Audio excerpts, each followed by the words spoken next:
नमस्कार दोस्तों, मेरा नाम है अभिषेक। आप देख रहे हैं आपका अपना चैनल अभी क्रेडिट सेटलमेंट। अगर अभी तक आपने चैनल को सब्सक्राइब नहीं किया तो प्लीज़ चैनल को सब्सक्राइब कर लीजिए। सब्सक्राइब का कोई भी चार्ज नहीं लगता है और इसके बगल में एक बेल आइकन होता है, उसको भी प्रेस कर दीजिएगा। तो अभी आपने थंबनेल में देख लिया होगा कि ब्याज दरों में अभी और कटौती संभव है। शक्तिकांत दास जी जो आरबीआई के गवर्नर हैं, एक इवेंट में उन्होंने ये कहा है और इसके अलावा उन्होंने मोराटोरियम पे भी बोला है कि मोराटोरियम के अलावा हम मोराटोरियम से भी अच्छा मतलब रिजोल्यूशन फ्रेमवर्क, ठीक है, एक तैयार किया जा रहा है। तो उस पर भी बात होगी। मैं आपको न्यूज़ पर लेके चलता हूँ। दो न्यूज़ मैंने देखी थी, दोनों न्यूज़ आपको पढ़वा दूंगा। दोनों ही न्यूज़ शायद हिंदी में हैं और आप आराम से उसको पढ़ भी सकते हैं। तो लेकर चलता हूँ न्यूज़ की तरफ। तो अगर अभी तक आपने चैनल को सब्सक्राइब नहीं किया है, सब्सक्राइब कर लीजिए, वीडियो को लाइक कर दीजिएगा। तो दोस्तों, पहली ये न्यूज़ है, लिंक मैं डिस्क्रिप्शन में दे दूंगा, आप वहाँ से चेक कर लीजिएगा। ये है अमर उजाला की न्यूज़ है और यहाँ पर लिखा है आरबीआई ने दिए संकेत, जल्द और कम हो सकती है ब्याज दर। तो ब्याज दर भी कम हो सकती है, मतलब जो रिवर्स रेट और रिवर्स रेपो रेट है पहले भी कम कर चुका है मतलब रिजर्व बैंक के द्वारा, तो फिर से दोबारा भी कम हो सकता है। तो यहाँ लिखा है भारतीय रिजर्व बैंक आरबीआई ने ब्याज दरों में आगे और कटौती के संकेत देते हुए गुरुवार को कहा कि कोविड-19 महामारी की अर्थव्यवस्था को बचाने के लिए किए गए उपायों को जल्द नहीं हटाया जाएगा। मतलब कि जो भी मतलब कोविड की वजह से संकट है चल रहे हैं, तो उनमें जो उपाय किए जा रहे हैं उसको अभी ख़त्म नहीं करेगा मतलब आरबीआई। तो यहाँ लिखा है आरबीआई गवर्नर शक्तिकांत दास ने कार्यक्रम में कहा, चाहे दर में कटौती हो या फिर अगर अन्य नीतिगत कदम, हमारे तर्कस के तीर अभी ख़त्म नहीं हुए हैं।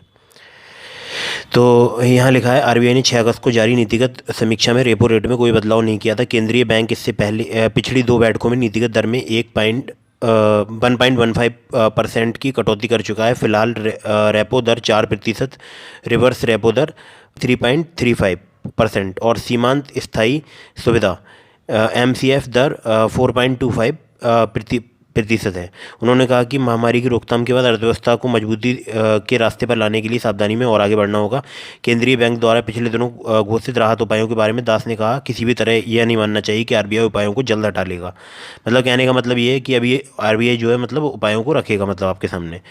तो यहाँ लिखा है, उन्होंने कहा कि कोविड-19 महामारी के प्रकोप और अन्य पहलुओं पर एक बार स्पष्टता होने के बाद आरबीआई मुद्रास्फीति और आर्थिक वृद्धि पर अपने पूर्वानुमान देना शुरू कर देगा। उन्होंने कहा कि कुल मिलाकर बैंकिंग क्षेत्र लगातार मजबूत और स्थिर बना हुआ है, यानी बैंकिंग क्षेत्र जो है वो मजबूत है अभी।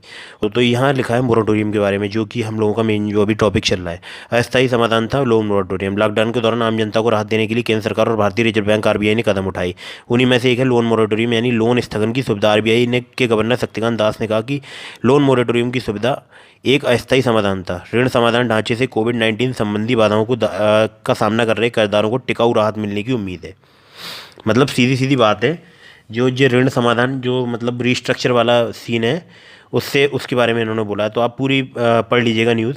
दूसरी न्यूज़ पे मैं आपको लेकर चलता हूँ। तो दोस्तों, ये है दूसरी न्यूज़। अभी खुला है ब्याज दरों में कटौती का रास्ता। आरबीआई गवर्नर ने कहा, अब आरबीआई गवर्नर ने दिए संकेत, कहा अभी सारे कारतूस खत्म नहीं हुए। तो यह है जी न्यूज़ की खबर। लिंक मैं डिस्क्रिप्शन में डाल दूंगा, आप वहाँ से पढ़ लीजिएगा। कोरोना संकट की वजह से पूरी दुनिया की इकोनॉमी घुटनों पर आ गई है। भारत भी अछूता नहीं है, लेकिन अच्छी बात यह है कि भारत में आर्थिक गतिविधियों की शुरुआत हो चुकी है। लेकिन सब कुछ पहले जैसा हो जाए, इसमें अभी और वक्त लगेगा। तो ये बोला है शक्तिकांत दास जी ने। तो अभी नीचे पढ़ लेते हैं पूरी खबर। अपन लोगों ने ये पढ़ लिया। तो अभी ये लिखा है अभी सारे कारतूस खत्म नहीं हुए। ये लिखा है आरबीआई गवर्नर ने इस बात के संकेत दिए हैं कि आगे ब्याज दरों में कटौती के दरवाजे बंद नहीं हुए। उन्होंने कहा कि हमारे पास अभी कारतूस खत्म नहीं हुए हैं, चाहे वो रेट कट की बात हो या फिर दूसरी पॉलिसी एक्शन की। उन्होंने भरोसा दिया कि आरबीआई फिर ग्रोथ और महंगाई का अनुमान जारी करना शुरू करेगा। उन्होंने वित्तीय सेक्टर को नसीहत देते हुए कहा, अब वो ज़्यादा छूट की उम्मीद ना करें और अब अपने सामान्य स्थिति में लौट कर आए। उन्होंने कहा कि आर्थिक गतिविधियाँ शुरू हो चुकी हैं और इनके सामान्य होने के शुरुआती संकेत भी मिल रहे हैं, लेकिन फिर भी अर्थव्यवस्था पर कोरोना के असर का आकलन करना मुश्किल है। शक्तिकांत दास ने कहा कि हमें लॉन्ग टर्म में एक बेहतर और सचेत एग्जिट प्लान पर काम करना होगा। बैंकों की हालत बेहतर। आपको बता दें कि रिजर्व बैंक ने इकोनॉमी की पटरी पर लाने के लिए ब्याज दरों में कटौती और मोरेटोरियम जैसे कई बड़े कदम उठाए हैं। आरबीआई ने 6 महीनों के मोरेटोरियम का ऐलान किया था, जो कि 31 अगस्त को खत्म हो रहा है। मोरेटोरियम पर आरबीआई गवर्नर ने कहा यह सही दिशा में उठाया गया एक कदम था। सरकारी बैंकों कामकाज को लेकर भी आरबीआई गवर्नर ने नसीहत दी। उन्होंने कहा कि बैंकों का साइज अगर मायने रखता है तो क्षमता ज़्यादा मायने रखती है। हालांकि बैंकिंग सेक्टर स्थिर और बेहतर हालत में है। तो ये न्यूज़ थी, मैं आपको लिंक डिस्क्रिप्शन में डाल दूंगा, आप पढ़ लीजिएगा। तो आपने न्यूज़ पढ़ ली कि अभी भी बोला है शक्तिकांत दास जी ने कि सारे कारतूस ख़त्म नहीं हुए हैं। तो अभी सस्पेंस एक बरकरार है, हो सकता है कि सरकार की तरफ से निर्देश आ जाए कि मोरेटोरियम पीरियड को हो सकता है सरकार आगे बढ़ा दे।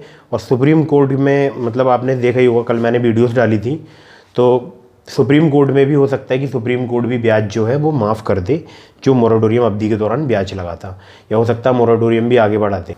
तो इसके लिए हमें इंतजार करना होगा सरकार की तरफ से कोई डिसीजन आता है तो अगर आपको वीडियो पसंद आई लाइक कीजिएगा, चैनल को सब्सक्राइब कीजिएगा। मिलते हैं किसी अगली वीडियो में। जय हिंद, वंदे मातरम।